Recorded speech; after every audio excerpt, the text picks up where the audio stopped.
يكيدون كيدا وأكيد كيدا فمهل الكافرين أمهلهم رويدا. أعوذ بالله من الشيطان الرجيم.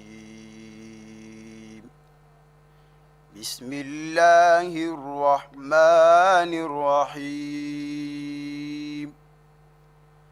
لا أقسم بيوم القيامة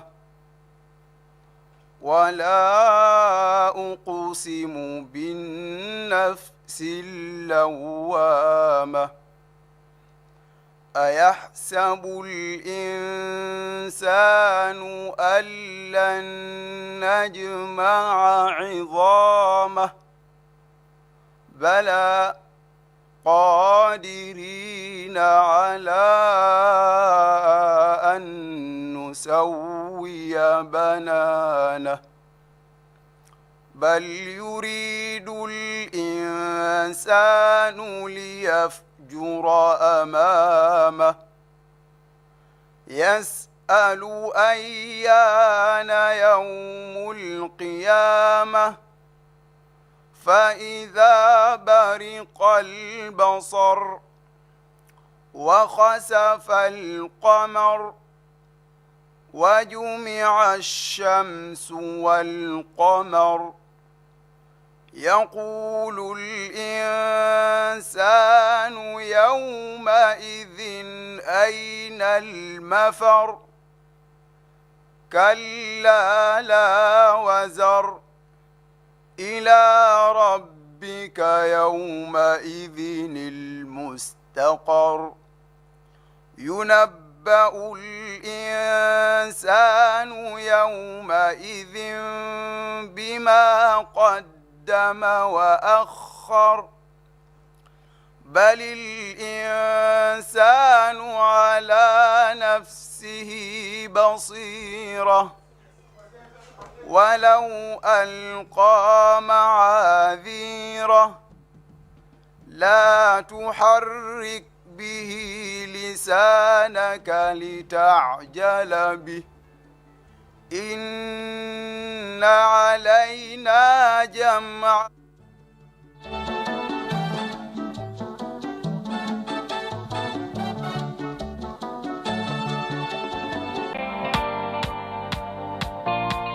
UCMAS, Universal Concept of Mental Arithmetic System.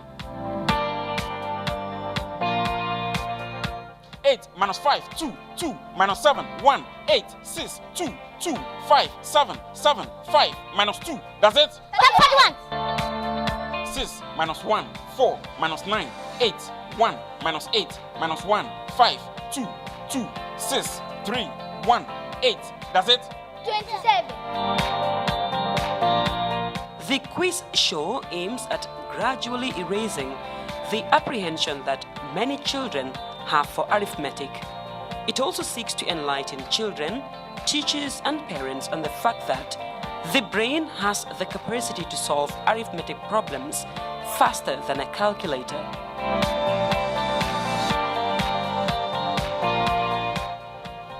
Five, 1, 1 minus 7, 9 minus 5 minus 2 minus 2, 3, 1 minus 4, 8 minus 5 minus 2 minus 1, 3, 1, 8, 8, 5, 2. That's it? 27.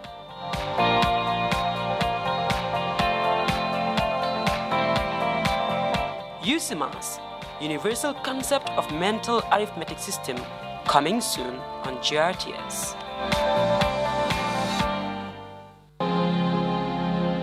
Trust must be earned. Trust must be proven. Our first name is synonymous with trust. Our brand thrives on the trust it is built and nurtured through the years. Beware of fake news. Avoid falling for the new phenomenon in media. Fake news is dangerous.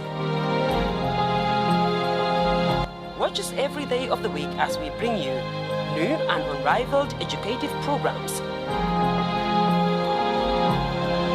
GRTS, the trustworthy name in Gambian media. Also follow us on our new platforms on Facebook at GRTS Facebook Live, Twitter at GRTS Official, Instagram at GRTS TV Live, and for those in the diaspora and at home, log on to the Wazi TV channel and enjoy a 24-hour broadcast of our programs.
It's 10 p.m. in Banjul from our studios on MDI Road.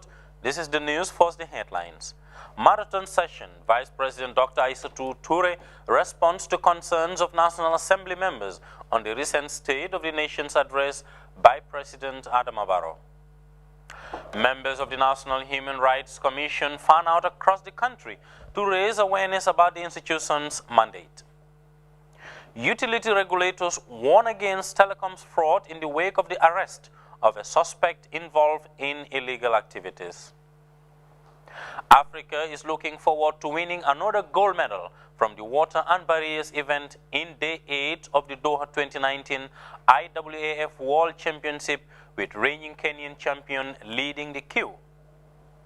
And British Prime Minister Boris Johnson lays out his new Brexit plan to Parliament, indicating what he says is a key compromise.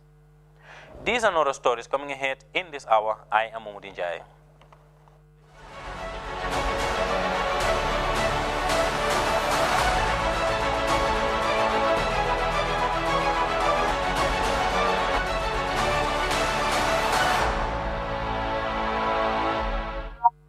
The Vice President, Dr. Aissatou Toure, has appeared before deputies to answer questions and suggestions during a marathon session at the Assembly Chambers in Banjul. The session comes barely 2 weeks after the President's State of the Nation's address. Momodou S. Jallo tells us more.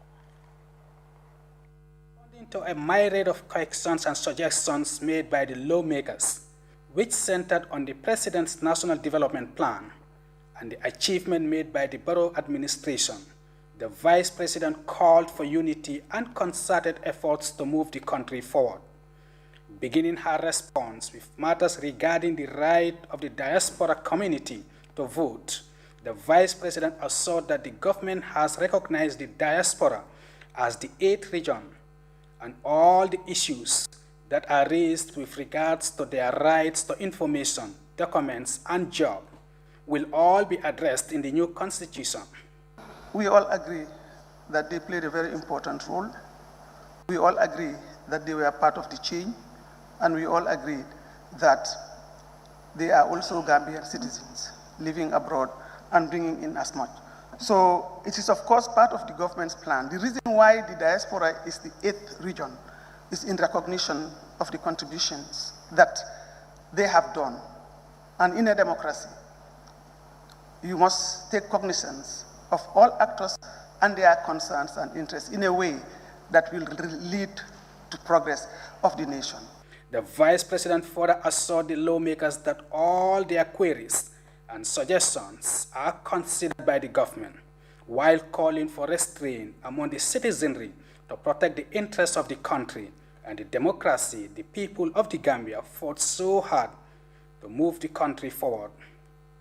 Addressing the concerns raised by the National Assembly members on the issue of foreign aid, Vice President Dr. Ture defended the decision, saying no country can achieve its development goals in the absence of grants and loans, whilst highlighting some of the achievements of the government and appeal to the lawmakers to exercise patience.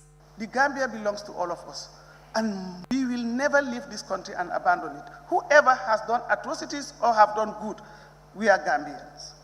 What are we going to do to learn from our mistakes and the circumstances surrounding why certain people did what they did and why others were victims? And today we are standing here with my colleagues in the chain to say the country must move. It's because we feel the Gambia is greater than all of us, and we all cannot be the same.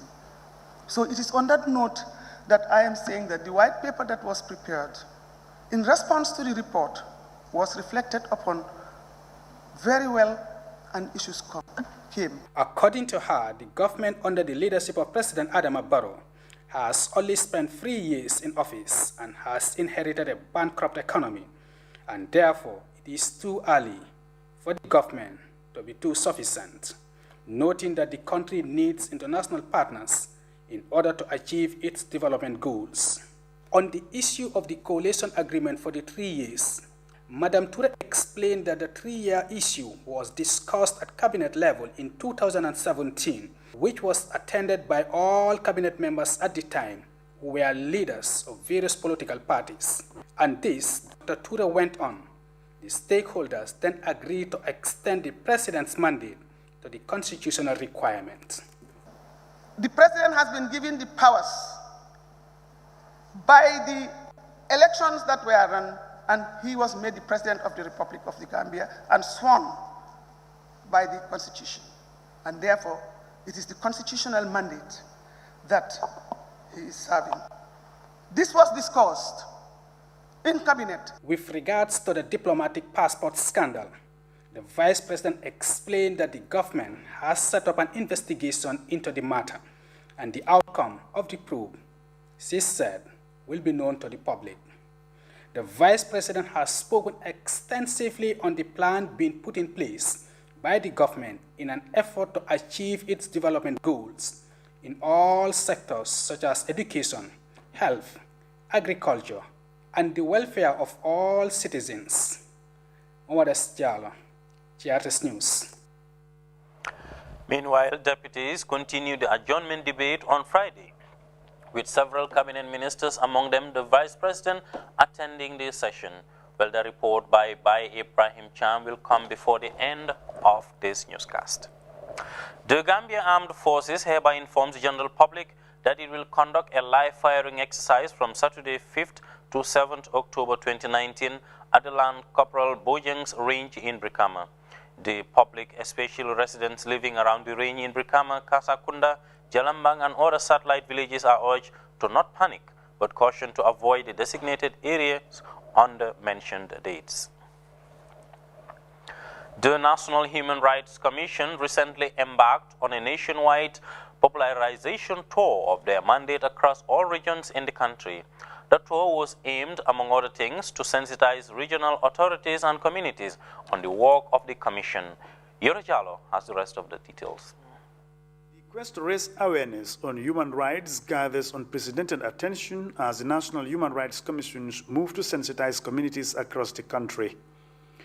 The 3-day tour, headed by the Commission's chairperson, Justice Emmanuel Juve, saw officials meeting regional authorities, traditionalists, and community members in all 4 regions of the Gambia. The Commission, which is mandated to promote and protect fundamental human rights, has launched an outreach scheme to meet those whose rights were violated. In the Upper River region, the governor, Fantabojang Samatimane, highlighted the human rights challenges confronting the region, noting that a lot need to be done to address the situation. We having a lot of human rights challenges in URR. If our memories can serve us well, we have the caste system. We also have other issues affecting this region, but the most difficult part of this region is the caste one. But with time and with the coming up of other interventions, we are now calling that to be a thing of a past.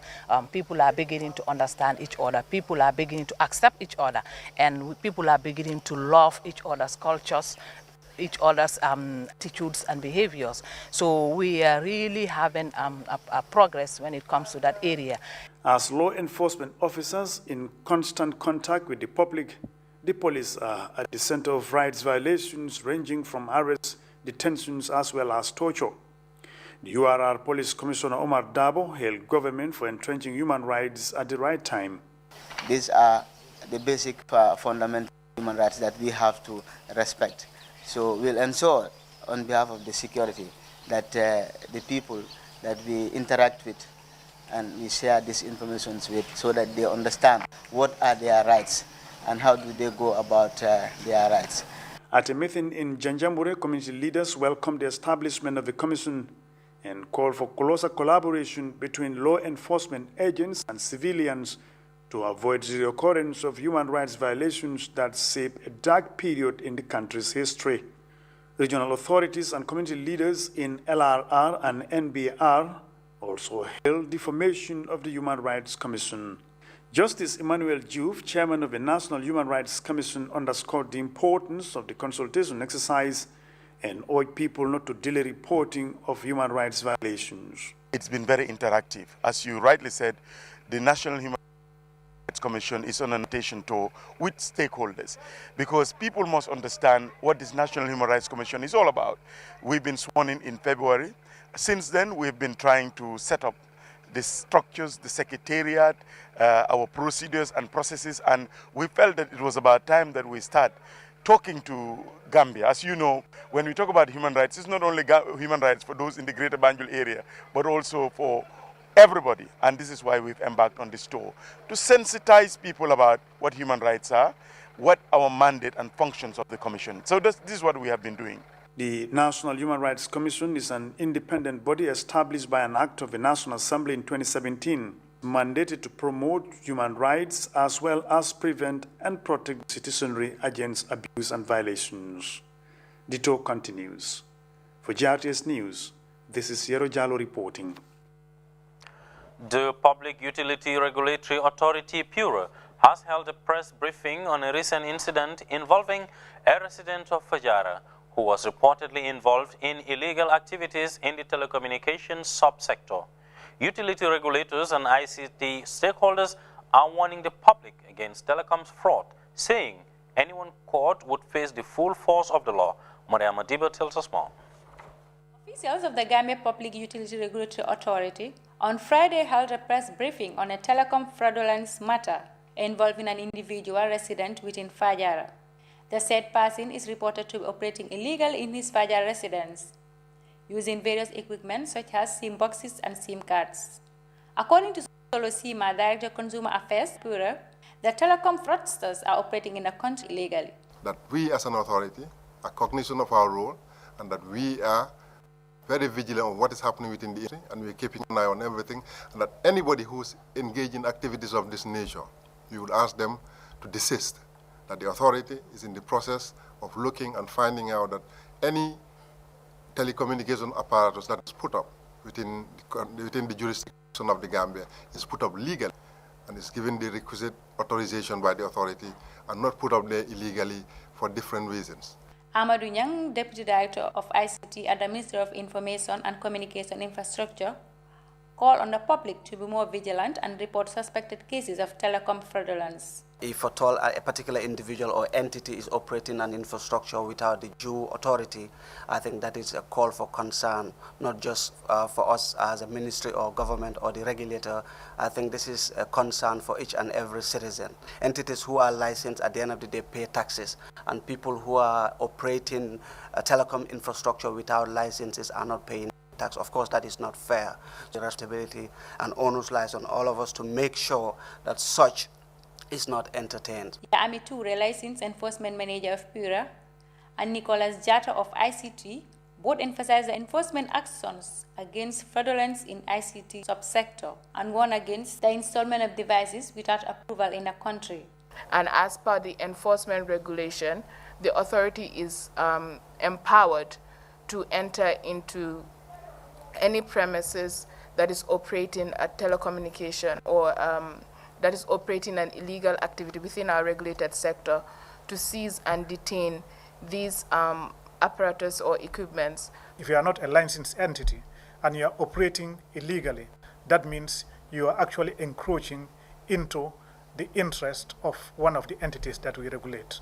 That in this case is the government being denied of revenue, and in another case is also the operator being denied of revenue, because the operator pays licenses, they pay taxes, and they do that with the view and the projection that they are going to go out there and sell their services and products and services to the customers and get revenue.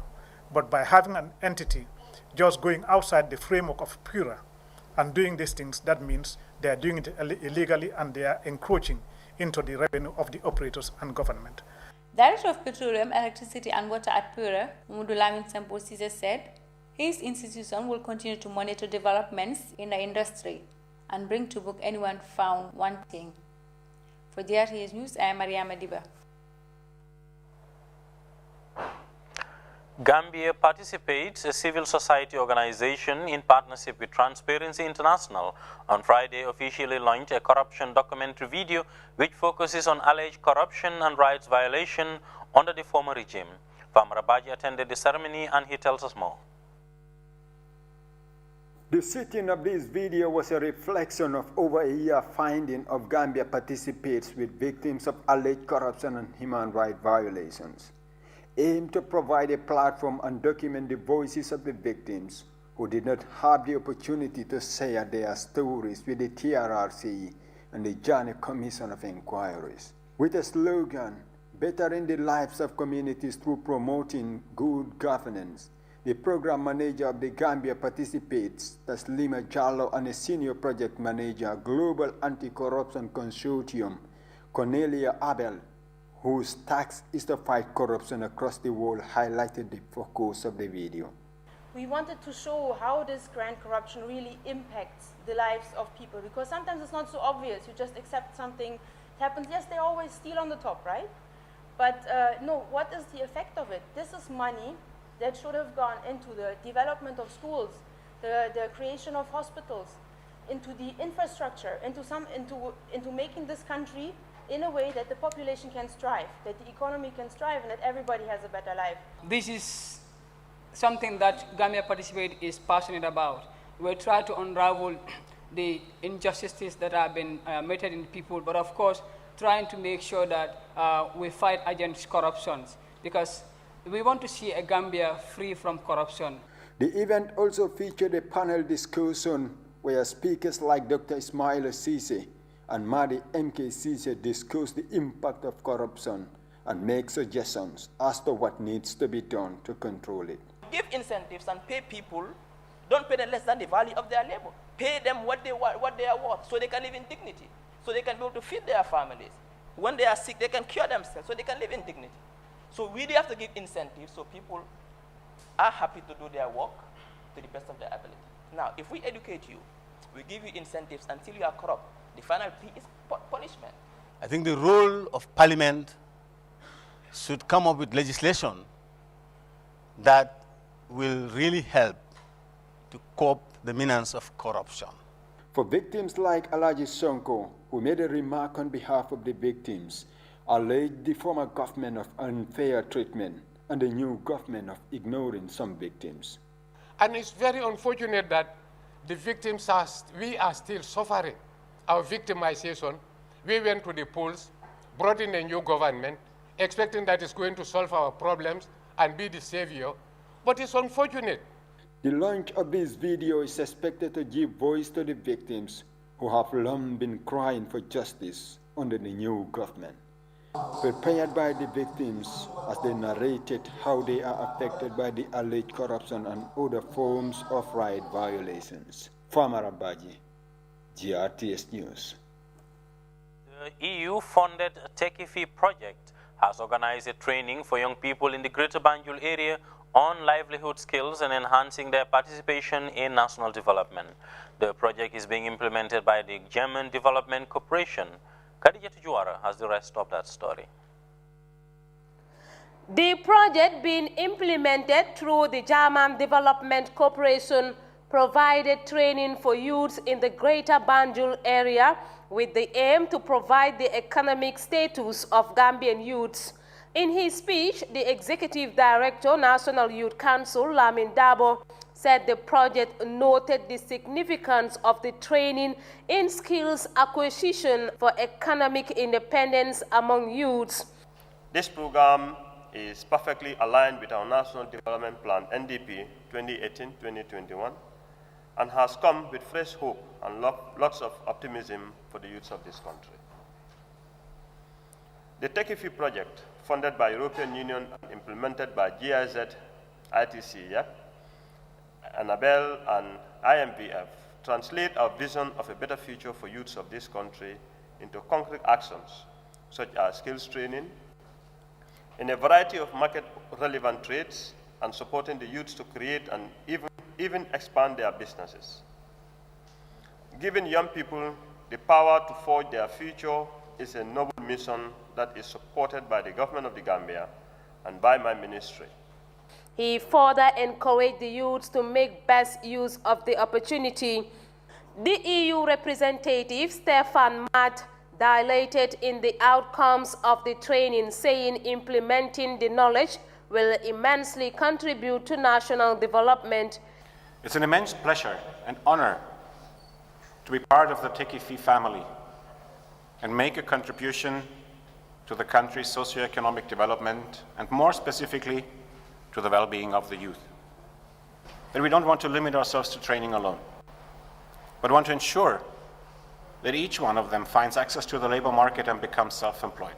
A beneficiary, Suleiman Ba from Inside Training Center, explained his inspiration to venture into livelihood skills. He enjoined his colleagues to be proactive and be committed to the socio-economic advancement of the country. Reporting for GRTS News, I am Khadija Tujuara. Meanwhile, deputies continue the adjournment debate on Friday with several cabinet ministers, among them the Vice President attending the session. GRTS's by Ibrahim Cham was at the National Assembly chambers and he filed in this report. Several cabinet ministers led by the Vice President appeared before deputies as discussions continue on the adjournment debate. Parliamentarians raised concerns about various issues affecting their constituencies and the current state of affairs of the Gambia. Honorable Halifa Saleh spoke on a range of topics, including the current situation of the roads and the role of the National Road Authority. Building roads without drainage facilities, that's the problem we are having in KMC. The topography was such that the water will go around to the wetlands and to the streams, but blockages stop that. No proper engineering in the construction of the drainage. And some drainage, they go up to a spot and there is no exit point for the water. So others, there is no way of preventing sand infiltration of the drains. So what do? Engineers, Gambian engineers, had seen a way of really managing those junctions that are terribly affected by having certain wells which will filter the water. Honorable Alaji Jawara of Lower Badibu argued that youths of the country are not empowered enough and that most funds and grants are being received by the government in the name of the youths. What we are requesting for is fund. Fund in the sense that we want you to allocate in your development budget. This year, we want to have a place where we will call the home of the youth. We cannot be continue renting. And when you guys are tapping fund outside donors, what you normally tell us is youth empowerment. We have seen the YET project here, which I myself, I don't have any hope for that project anymore. The diplomatic passport saga dominated the proceedings as well as other burning issues. with National Assembly members such as Honorable Kadi Marong of Fonyi Bondali urging thorough investigations into these issues. Because there are people here whom we all know that they are not qualified to get a diplomatic passport. And that there are people here in this list, they have 2 diplomatic passports. People like Kausu Fofana, he has 2 diplomatic passports, and the professions are not the same. For Honorable Sekou Marong, the executive should look into the sports and entertainment sector and invest as it is the case in the neighboring countries. He further stated that a great potential of sustainable development is in this sector. But we have an industry here also, the music industry of the Gambia. But what is the government doing about that industry? The film industry. Now go around, you find out that a lot of our youth are involved in this filmmaking. But the government is not paying that much attention to them. So I'm urging the government of the day to consider these industries, these 2 industries.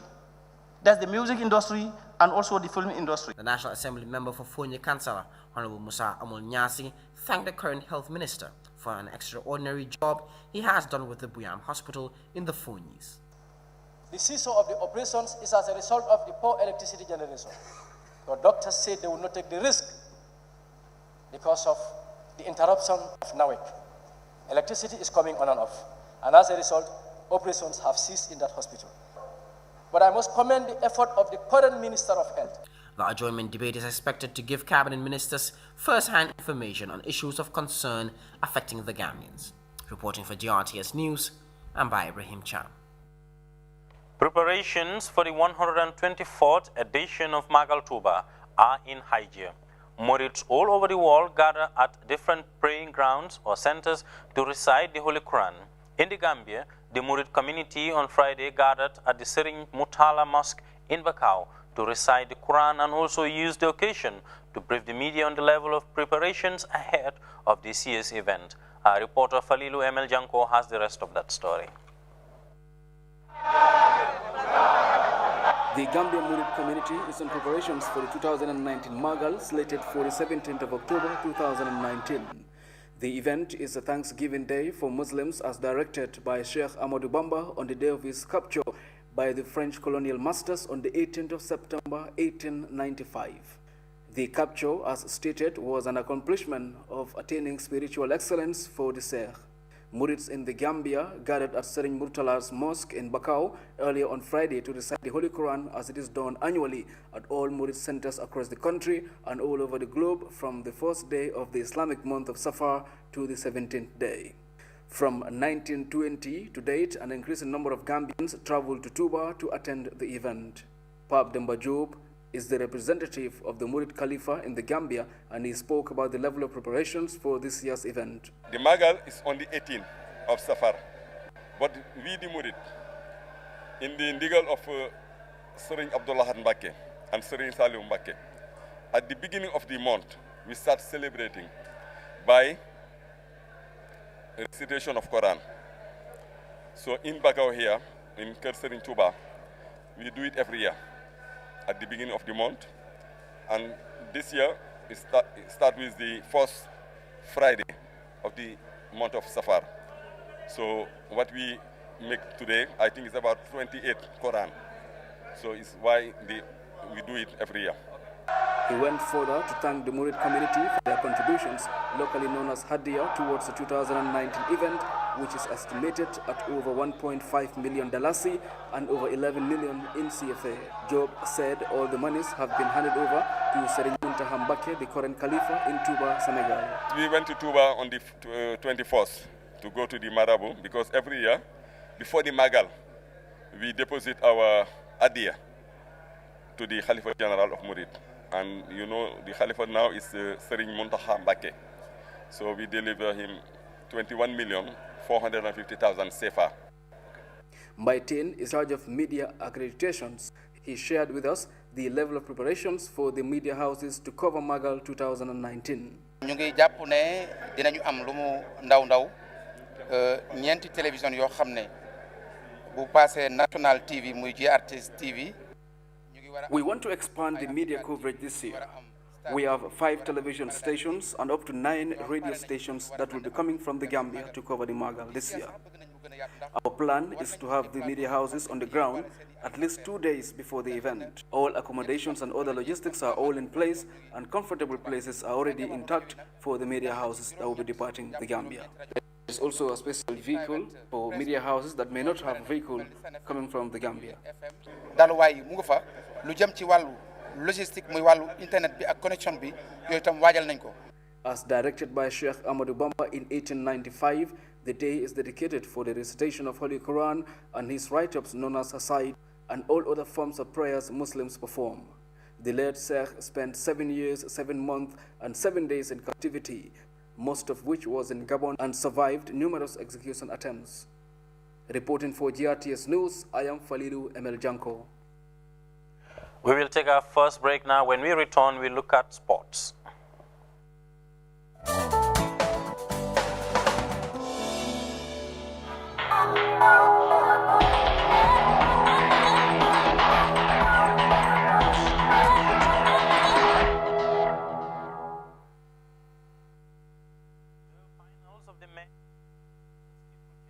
Will take center stage in day 8 of the Doha 2019 IAAF World Championships. Africa is looking forward to winning another gold medal from the water and barriers event, with reigning champion Conseslus Kipruto from Kenya leading the queue. Here is CGTN's Muhammad Abubakar with more. Believed to be the most widely open finals at the championship here in Doha, considering the individual performance in the 2019 season. A total of 8 athletes from Africa across 3 African countries will be participating in the final on Friday. Sufyan El Bakali, sole representative of North African nation Morocco.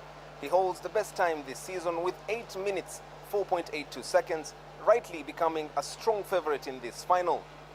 Getnet Wale, with the 3rd best time this season, will be one of the 3 Ethiopians aiming for the podium place as well.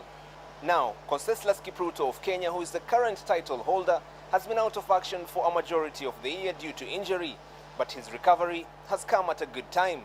It has been an unforgettable 2019 so far for the world champion. However, that might change, as he now has a chance to finish this season on a high. He feels fit, healthy and confident defending his title tonight. But the title defense isn't just the target for Kipruto. He plans to marshal his compatriots Benjamin Kigen and the other 2 Kenyans in this final to leave no podium places for any other country. I know when it comes to the final, we're going to have a stiff competition. That's why I was telling Kigen. I was advising Kigen to keep that energy, like to use it in finals, because I wish we, like as a Kenyan, we always call the steeplechase is a Kenyan event, once especially to men. And I was thinking, like, if Kigen is going to quit, maybe he's going to lose a lot of energy. So I decided to advise him, like, to keep that energy so that we can team up together when it comes to the final. Because we need that energy. We need those experience until we get this glory. Otherwise, when we run without experience, we're going to lose things. Other potential threats for the African athletes will be Kenyan-born Americans Hilary Bohr and Stanley Kebenei. Mohamed Abubakar for CGTN at the Khalifa International Stadium in Doha. And before we take leave of you, Eric Cap with today's main stories. Marathon session, Vice President Dr. Isatou Toure has responded to concerns of National Assembly members on the recent State of the Nation's address by President Barrow. Members of the National Human Rights Commission have embarked on a nationwide tour to raise awareness about the institution's mandate. Utility regulators are warning against Telecom's fraud in the wake of the arrest of a suspect involved in illegal activities. Africa will be looking forward to winning another gold medal from the water and barriers event in day 8 of the Doha 2019 IAAF World Championship, with reigning Kenyan champion leading the queue. And British Prime Minister Boris Johnson has laid out his new Brexit plan to Parliament, indicating what he says is a key compromise. Well, that was all in this edition of the News at 10. Thanks for the pleasure of your company. Do stay with GRTS and enjoy the rest of our interesting Friday programs.